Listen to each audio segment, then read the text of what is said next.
Today, we're diving into the international bestseller Love for Imperfect Things by the Zen Buddhist teacher Hemin Sunim.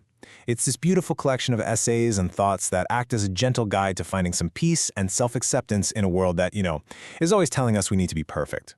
The book kicks off with this quote, and wow, it really sets the tone. It's from a Zen master named Sengchan way back in the 6th century.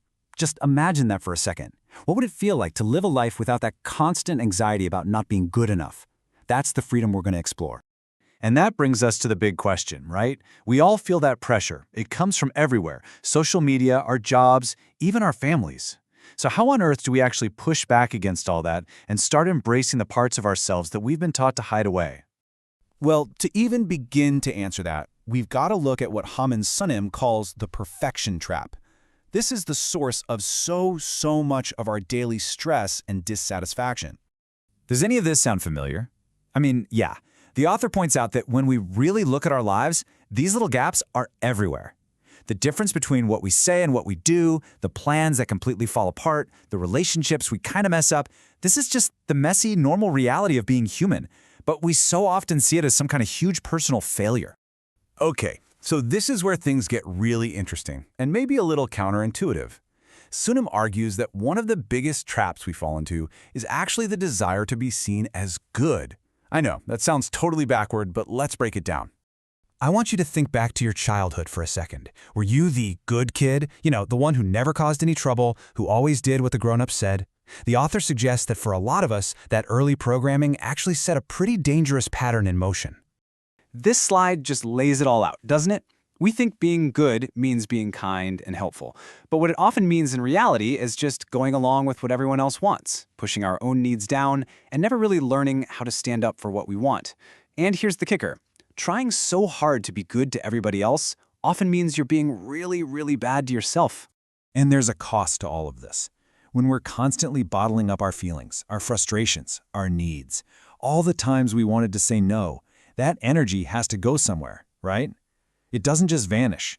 Sunim explains that it gets trapped, and it turns inward, attacking us as anxiety or guilt or even depression. So, if trying to be good to others is part of the problem, what's the solution? Well, the book's core message offers a totally different way of looking at things. This simple sentence, the author says when a friend gave him this advice, it felt like being struck by lightning. It just completely flips the script. It means your number one responsibility isn't to please the rest of the world. Your number one job is to take care of yourself. So how do we actually do that? Well, here are the practical steps.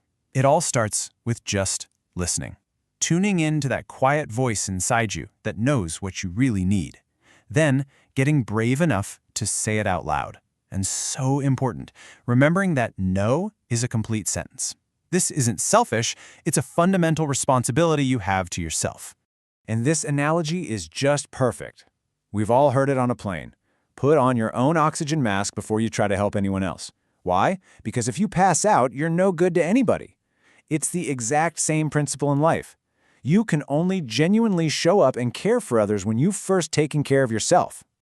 Okay, so we're learning to be good to ourselves. The next step is even bigger. It's about learning to actually love the parts of us we've always rejected or tried to fix. I just love this quote because it feels so freeing. Life is meant to be lived, right? And living leaves marks, mistakes, regrets, scars. They aren't signs that you failed. They're signs that you showed up, that you were engaged with your life instead of hiding from it. And here, Sunim completely reframes the whole idea of flaws. Instead of weaknesses, he asks us, what if they're actually your greatest strengths? Your struggles are what can make you work harder. They would help you connect with other people who are struggling too.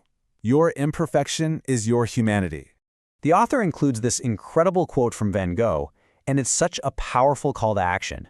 You know that inner critic, that voice of doubt that says you can't do it? The only way to beat it is to defy it. Go and do the very thing it says you can't. So all of this is building toward the final and, honestly, the most profound message in the entire book. This is the ultimate antidote to that perfection trap. And this is the core truth of it all. Your worth is not conditional. It's not tied to your resume, your accomplishments, or how much other people like you. Your value is inherent. You are born with it, and nothing can ever take it away. To illustrate this idea, Sunim talks about the meaning of namaste. It's not just a simple hello. It's a deep recognition of the sacredness in another person. It's a way of saying, I see the divine in you. It's a reminder that we are all so much more sacred than we usually think. Sunam shares this really moving story about a close friend of his, a guy who, on the outside, was a super successful professor, but on the inside, he was just crippled by anxiety. He had this deep-down feeling that unless he was constantly achieving, he was basically unlovable, a feeling that went all the way back to a tough childhood. These are the words that Heyman Sunim left in a note for his friend. Just let that sink in for a minute. It is the ultimate message of unconditional acceptance. It's exactly what his friend needed to hear, and you know what? It's the message at the heart of this book for all of us. And that's the thought to leave with. Your worth is not something you have to earn or prove or strive for. It's a truth that you just have to accept. Your existence is already enough. You are already worthy of love, just as you are, imperfections and all.